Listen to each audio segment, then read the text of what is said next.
Let's talk about death. Let's talk about grief. What an icebreaker. But if you were to say that in your average conversation out there in our society and in our death and grief avoidant culture, I reckon you'd probably have the majority of people recoiling and disappearing from that conversation.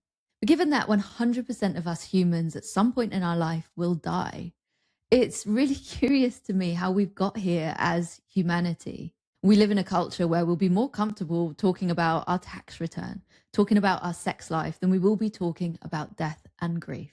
And so in today's episode, I want to just gently dismantle that resistance that is out there in our grief and death avoidant society and culture, to shine a spotlight on simple ways that we can talk about these topics. Because death and grief are not separate from life, they are a part of life. So in us avoiding death and grief, what we're actually doing is we're really costing ourselves as humans and being able to move through life from a sense of our wholeness. So in the first bit of this episode, I just wanted to address head on why this feels so awkward for us as humans to talk about death and grief. And I will talk about this from my own personal perspective, because for the first 35 years of my life, I was death and grief avoidant until me having to go through the grief of my granddad dying and then my daughter dying within the space of a year meant I could no longer run from this reality of life. And we don't avoid death and grief because we're incapable of holding it. Far from it. There's actually an innateness in us humans to be able to hold death and grief. And that's something that I've realized in my own journey as I started going on this path of reconnecting to death as a part of life, of connecting to and honoring the grief that was present in me. I realized actually not just my capacity to hold it, but also my capacity to navigate it. There was an innate knowing within me at certain points, particularly around my granddad and my daughter's death, that I can't even explain it. It was just like my human nature and the path that all of my ancestors have walked before me just took me. It was just saying to me, you can hold this, you can do this. I was noticing things, for example, at the bedside of my granddad that I just innately knew were signs of dying. I innately knew what to do, where to share my care and my love with him, how to be fully present with him. It came weirdly automatically, but also it came in conversation as well with those around at his care home, the amazing team there, the hospice team that was also coming in. Actually, equally, as much as there was that inner knowing, there was also the guidance from others. And that's a real anchor point of the community connection that we've actually lost from the days when death would just be happening in our own homes and we would be helping with that accompaniment of the dying to their final breath, but also held by elders in our community who know how to walk that path as far as we can go with someone. So why do we avoid death and grief? Now, they're both kind of slightly different topics. Obviously, there's a lot of interconnections between them. Now, when it comes to death, obviously, there's a lot of really deep, really existential fears within there. And actually, death is the great unknown because, well, apart from people who have near-death experiences and come back and can tell us all about them, actually, there's no one who has fully walked off of this planet into death and then come back, been resurrected somehow to be able to tell us of their experience and of that forwards journey beyond life. So I want to start with that really important acknowledgement that obviously those fears of death, they go really deep. And so we need to be really sensitive and give ourselves a lot of grace and compassion in this. Actually, I think this is something that even humans who are students of death and of grief and really understanding the process, I could imagine that even for those people that actually there will still be fears that are present. But also when it comes to talking about both death and of grief, there's also that avoidance, because if we're not the one who's journeying with it, we might feel awkward. We might feel like we don't know what to say. We might feel like we don't want to upset the other person. We might feel like, because we know that talking about death is obviously a very big and very heavy topic, that, for example, talking with someone who is either themselves dying or accompanying someone who's dying, that actually that might bring something up in them if we are to speak about it. When we're scared of saying the wrong thing, there's obviously a fear underneath there. So again, we need to acknowledge these fears, but also to acknowledge the truth in the weirdness that comes when we stand in silence, the loneliness that that can create. Because when something is unnamed, when it's pushed into the shadows, when there's that big gap of us not being willing to go there and to talk about it, actually what I've witnessed in my work and in my own experience is it creates a real heaviness. Because actually we humans, we're built on our connection, we're built on our conversation, we're built on being able to talk things through with others. And when things are spoken, that's when I think things can become really deeply human. And it gives us that opportunity to really integrate these parts within us as the whole of us as a human, the whole of our life cycle that will take us from birth until death through life. So now let's look at how we can start this conversation about death and grief. And I want to start by saying that this episode is very much intended for when we're not in the weeds of whether it's anticipatory grief and we're navigating an end of life, or when we are on the other side and we're in the weeds of grief after someone has died. Actually, this episode is really intended to inspire us to start the conversations sooner, as well as if we're not experiencing any death and grief in our life, to really understand how we can proactively lean in and join in that conversation and support others. And sharing all of these with the invitation that these are things that have worked for me, have worked for wonderful people who I've worked with, that I've learned in my studies along the way, but permission to take what works, leave the rest, but also to work out your entry points into this conversation.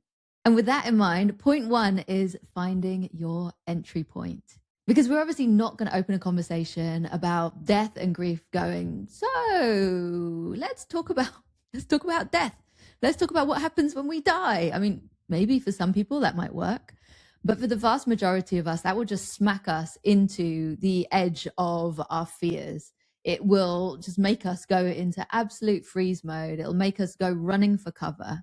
But what I found a really powerful entry point into particularly that exploration of what is death and grief, and how can I start to contextualize that it's a part of my life and everybody around me's lives. I found that pop culture, that seeing how death and grief is spoken about, whether it's in TV shows, in films like Hamnet, whether it's in podcasts we're listening to, in books that we're reading.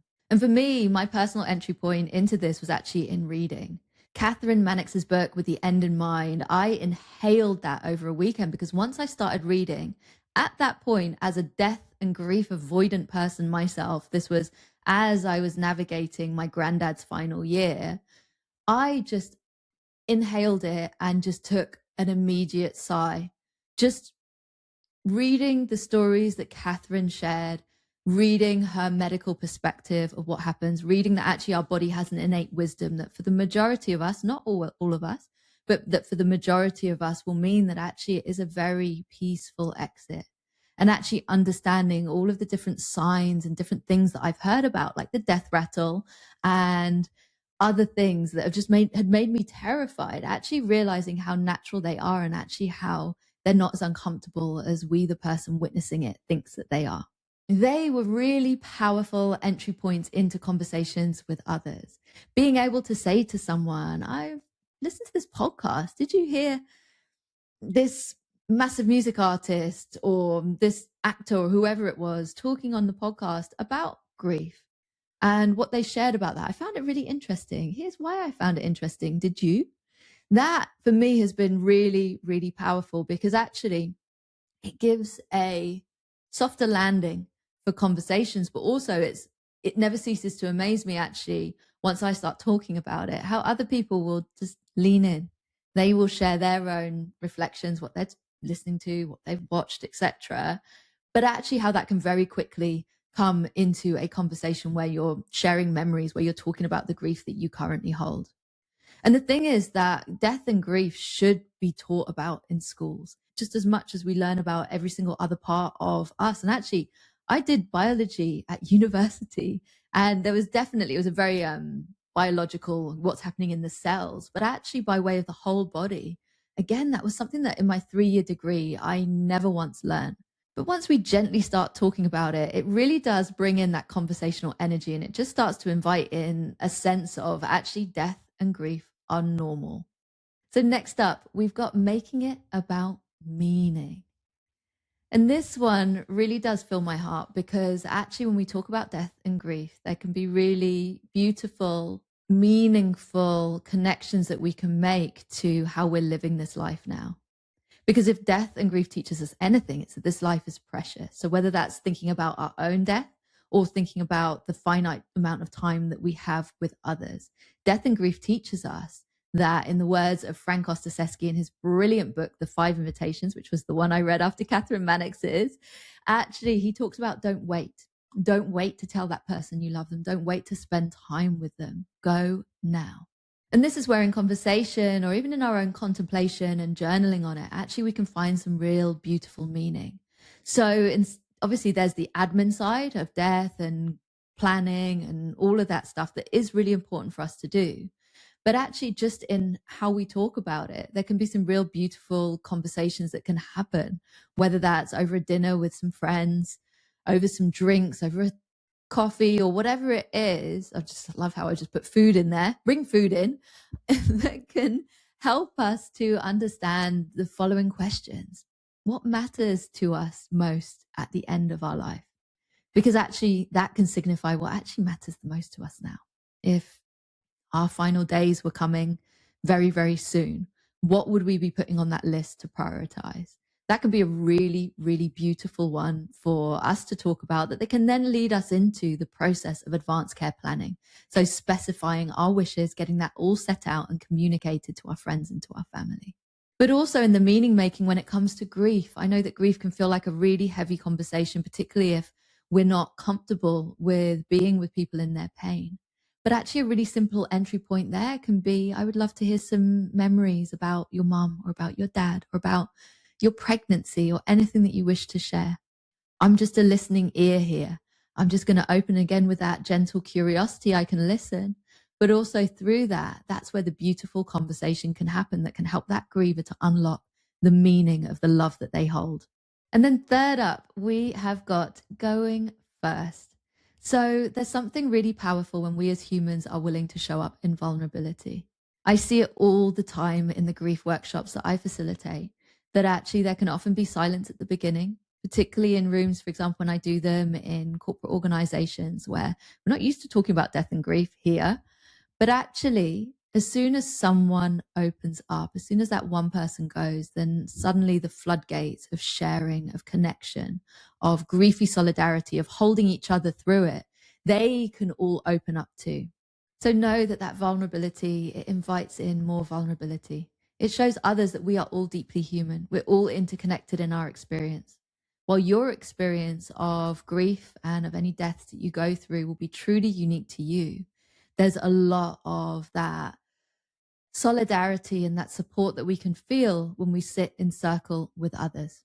So see if you can just gently break that ice. See if you can share that reflection first. As I shared earlier, there can be some real gentle entry points in. You might like to start by talking about something you watched on TV or a podcast you listened to, and then gently flowing in to say, also, this makes me think about when this happened in my life.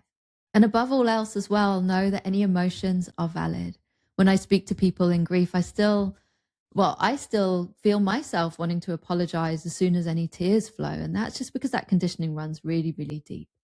But know that if there are any tears, if there's any emotion, if your voice gets really choked up, that's okay. That just shows that you're human, that you're feeling that which is really raw and really painful.